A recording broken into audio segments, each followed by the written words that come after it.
اور ہم نے پھر آج میں پھر بھی گزارش کروں گا کہ اہل سنت والجماعت کا جو عقیدہ ہے یہ بڑا مضبوط عقیدہ ہے. میں کہتا ہوں میں بڑا تنگ بھی ہوں ان سے، سنیوں سے. میں کھلا آدمی ہوں، میں کوئی ڈرتا نہیں ہوں کسی سے. زندگی موت اللہ کے ہاتھ ہے، اللہ کے ہاتھ ہے، کوئی نہیں مار سکتا. جب اس کا حکم ہوگا تو مریں گے، ہیں جی. تو اس لیے ڈر کوئی نہیں ہے، صرف یہ ہے کہ مجھے ان سے گلہ بھی بڑا ہے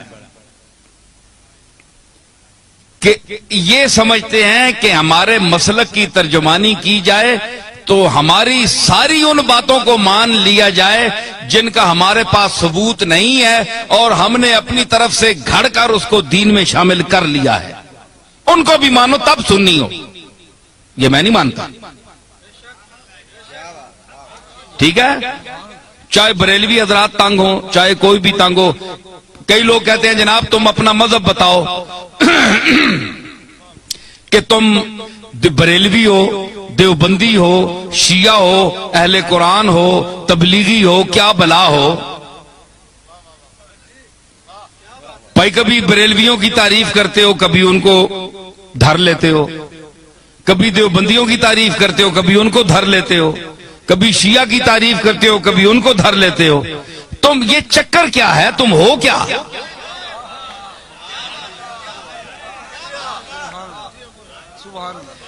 ہے جی، آج میں آپ کو بتاتا ہوں میں کیا ہوں. دیکھیں صاحب، یہ ان کا سوال بجا ہے کہ یہ سارے لوگ ان کی تعریف کرتے ہیں اور کبھی جو بہت خوش ہوئے ہوتے ہیں وہ دیوبندی بھی کہتے ہیں یار یہ تو ہمارا آدمی ہے، یہ دیوبندی ہے. وہ دوسرا خطاب سنتے ہیں وہ کہتے ہیں تب تن کے رکھ چھوڑیا سسا. بریلوی کہتے ہیں جناب یہ ہمارا ہے، تو دوسرا خطاب سنتے ہیں اس میں کوئی ان کی بات ہوتی ہے، ان کو دھر لیتا ہوں، وہ کہتے ہیں یہ گیا، یہ تو کچھ بھی نہیں ہے، ہمارا تو نہیں ہے.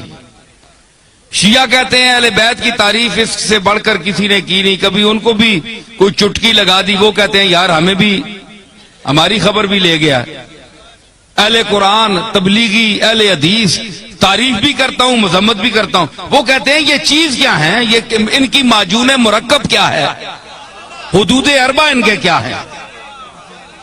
تو میں گزارش کروں، بات یہ ہے کہ میرا کوئی ذاتی مذہب نہیں ہے، نہ آپ کا کوئی ذاتی مذہب ہونا چاہیے.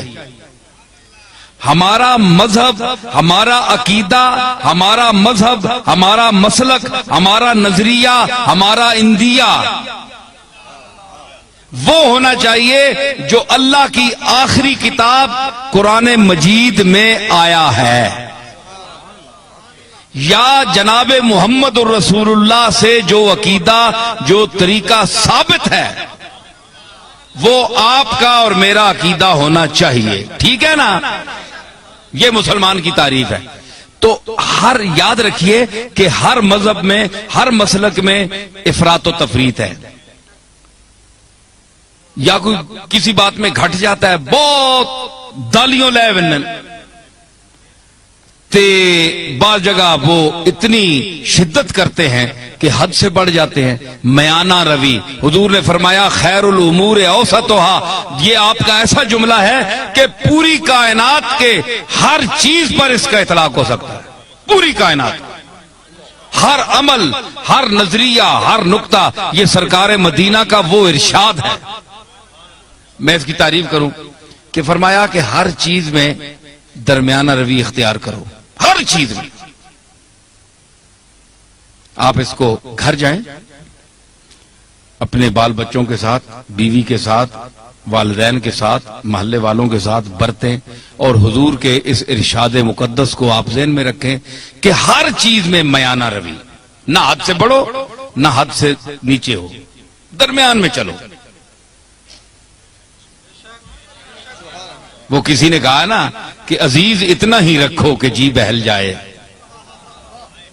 عزیز اتنا ہی رکھو کہ جی بہل جائے، اب اس قدر بھی نہ چاہو کہ دم نکل جائے. ہر چیز کا ایک طریقہ ہوتا ہے، اعتدال، درمیانہ روی. تو حضرت پیر میر علی شاہ صاحب کو اللہ نے علماء عصر میں امتیاز کیوں عطا فرمایا؟ دیوبندیوں نے کیوں ان کو مانا؟ شیعہ نے کیوں مانا؟ رد مرزائیت میں جب میرے دادا وہاں تشریف لے گئے تو سب نے مسلمہ طور پر آپ کو مقتدا اپنا کیوں مانا؟ آج کون سا پیر ہے پاکستان میں کہ جس کو تمام مسالک کے علماء اور مشائخ اکٹھے ہو کر اپنا پیشوا مانے؟ کوئی ہے آپ کے سامنے آیا؟ نہیں آیا، اس لیے کہ وہ خود معتدل نہیں ہے، وہ پارٹی کا بن گیا ہے، پارٹی کا ہو کر رہ گیا ہے۔ اس نے کہا ہے کہ اگر میں شیعہ ہوں تو میں نے شیعہ کی حمایت کرنی ہے، چاہے شیعہ غلط ہے میں نے شیعہ کو ثابت کرنا ہے، دیوبندی ہے تو اس نے کہا میں نے دیوبندیوں کو ثابت کرنا ہے چاہے وہ غلط ہی کریں، بریلوی ہیں ان کو میں نے ثابت کرنا ہے چاہے غلط ہی کہیں، میں نے ان کی تائید کرنی ہے۔ پیر میر علی شاہ صاحب میں یہ خوبی تھی کہ اللہ نے ان کو علم وافر کے ساتھ عقل سلیم بھی عطا کی تھی، اور وہ میانہ روی اور اعتدال حضور کے اس ارشاد کو سامنے رکھتے ہوئے کہ خیر الامور اوسطھا، کہ ہر چیز میں میانہ روی اختیار کرو، حدوں نہ ودو تے حدوں لو بھی نہیں، تھلے بھی نہ ہو جو تکو نا ترکڑی تول لینا تولتے ہیں نا تے او جی وچ لوہا ہونا ہے اساں تکنا ہے دکاندار پئیے ایتھے بالکل جس لے انج آونجے نا سیدھا اس ویلے تولا جو برابر ہونا، انصاف نہیں ترازو وچ ہے جی۔ تے کئی جڑے او تے مولیاں نے پتھر مار چھوڑنے، مار کے میں تکنا رہا ہاں، مولیاں نے پتھر مار چھوڑا یا ایویں سودے نہیں چمک دیتی تو پلڑا انج ہو گیا تو اساں جلدی جلدی پا دیتا، کیوں سرور تکنا ہونا ہے نا؟ اچھا تو مطلب ہے کہ دھوکہ دے دیا، چکر دے دیا، تو مطلب یہ ہے کہ وہ سودا وہاں جاتا نہیں پورا، صرف ٹچ کر کے اس کو نیچے کر کے چکر دے کے چلے جاتے ہیں۔ لیکن جو سمجھدار گاہ کو اس کو پتا ہے کہ جب یہ بالکل تول میں صحیح آئے گا نا،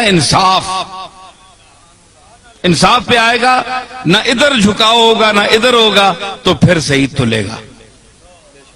اس کو کہتے ہیں اعتدال، درمیان میں، نہ ادھر نہ ادھر۔ تو آپ بتائیں کہ سودا وہ صحیح تلتا ہے نا جو اعتدال پر ہو، جسے اسا کیا آنے جی ترکڑی نہ ہو، کنڈا صحیح تولتے درمیان کھلوتا ہوئے اور صحیح سودا تلنا ہے۔ پیر میر علی شاہ صاحب کے میزان علم پر وہ کنڈا جو صحیح ہے اس پر ہر وہ سودا تلتا ہے، اور جو غلط ہو زائد ہو وہ ادھر ادھر ڈول بننا، ختم ہو بننا۔ لوگ آ رہے جناب پیر صاحب عجیب آدمی ہے، کسی کو انہوں نے کافر نہیں کہا، کسی کو مشرک نہیں کہا، کسی کے خلاف فتویٰ نہیں دیا، سب کو کہتے ہیں مسلمان ہیں، لیکن یہ ذرا ٹھیک کر لو، یہ ٹھیک کر لو، یہ غلط ہو تم، یہ غلط ہو، یہ ذرا ٹھیک ٹھاک کر لو، باقی تم ٹھیک ہو۔ پیر میر علی شاہ صاحب یہی کہتے ہیں نا۔ تو ہمارے یہ آج کے بعض بریلوی حضرات یہ کہتے ہیں جناب کہ انہوں نے اتنا علم ہونے کے باوجود انہوں نے کیوں کسی کو کافر نہیں کہا؟ دیوبندیوں کو کافر کیوں نہیں کہا پیر میر علی شاہ نے؟ اتنا بڑا عالم ہے، اور دوسرے لوگوں کو کیوں نہیں کہا؟ بھائی کوئی کفر کی بات سامنے آئے تو کافر کہیں، ان کی تصانیف آپ پڑھیں تو یہ اتفاق کے ساتھ بالاتفاق یہ بات جو ہے یہ آپ ذہن میں رکھیں کہ چاہے بریلوی ہو، چاہے دیوبندی ہو، شیعہ ہو، کوئی بھی ہو، اگر اس کے دل میں اس کے زبان سے ایسا جملہ نکلتا ہے جو رسول اللہ صلی اللہ تعالی علیہ وسلم کی گستاخی پر مبنی ہے، وہ حضور کو لوگوں کی نظروں سے گرانا چاہتا ہے، وہ دائرہ اسلام سے خارج ہے۔ ٹھیک ہے، باقی ہمارے بزرگوں کو نہ ماننے والا کافر نہیں ہوتا، ٹھیک ہے نا جی؟ ہمارے بزرگوں کو نہ مانے، کوئی داتا صاحب کو نہ مانے، وہ اللہ خود ہی منوا لے گا، وہ خود ہی پکڑے گا۔ اگر اللہ کے مقبولوں کے ساتھ کوئی زبان درازی کرتا ہے تو اللہ بڑا غیرت مند ہے، وہ نہیں چھوڑتا۔ اس نے کہا تھا بس تجربہ کر دیم دری دیر مکافات، با درد کشاں ہر کے در افتاد بر افتاد۔ حافظ نے کہا کہ ہم نے اس دائر مکافات میں بڑا تجربہ کیا ہے۔ یہ دائر مکافات ہے نا، بدلہ یہی مل جاتا ہے انسان کو، جو کسی کا حق دبائے، جو یتیموں کا مال کھائے. کتنے گیا وہ شکیل؟ ٹھیک ہے خلیل، ٹھیک ہے نا. تو مطلب ہے آپ کے علاقوں میں بھی ایسی چیزیں ہیں کہ جو غریبوں کا مال کھاتے ہیں، یتیموں کا مال کھاتے ہیں، اور ان کے یتیم رشتہ دار جو ہیں وہ دوسروں کے مدرسوں میں پلتے ہیں جا کر. سمجھ آئی؟ تو یہ فرمایا کہ وہ لوگ یاکلون فی بطونہم الا النار، وہ کھاتے ہیں اپنے پیٹوں میں انگارے، بھر رہے ہیں انگارے، آگ کے انگارے، جو یتیم کا مال کھاتے ہیں. ٹھیک ہے نا. تو کہتے ہیں انہوں نے کیوں نہیں فتویٰ لگایا؟ بھائی فتویٰ انہوں کا دیکھے، جو رسول اللہ کی گستاخی کرے گا، حضور کو کے متعلق، اور سب سے وہابیوں کے جو سربراہ ہیں، اپنا نہیں کیا نام ہے، ابن تیمیہ، وہ ان کے بھی جد اعلیٰ ہے. تو مطلب ہے عقیدے میں جد اعلیٰ ہے. تو ابن تیمیہ جیسا آدمی، اس نے لکھا کہ ایک ہے کپڑے کا میلا ہونا، ایک ہے حکارت سے کوئی گئی سٹ ہے ایویں ترکیا میلا ہے، ذہن میں اس کو حقیر کہے، ذہن میں یہ عقیدہ رکھے کہ میں اس کی حکارت کر رہا ہوں. ایک یہ ہے کہ حضور علیہ الصلوۃ والسلام کی کملی جو ہے، آپ کا جبہ یا ہر وہ کپڑا جو آپ کے جسم اقدس سے مس ہوا، لگ گیا، ایک بار لگا یا کئی بار لگا، تو اس کو وہ شرف حاصل ہے کہ دنیا میں کسی چیز کو وہ شرف حاصل نہیں. ٹھیک ہے. تو اگر وہ میلا بھی ہو سکتا ہے نا، گرد و غبار تو پڑتی ہے، وقت کا گزرنا اس کو گل جاتا ہے، پرانا ہو جاتا ہے. تو اگر کوئی شخص، یہ ابن تیمیہ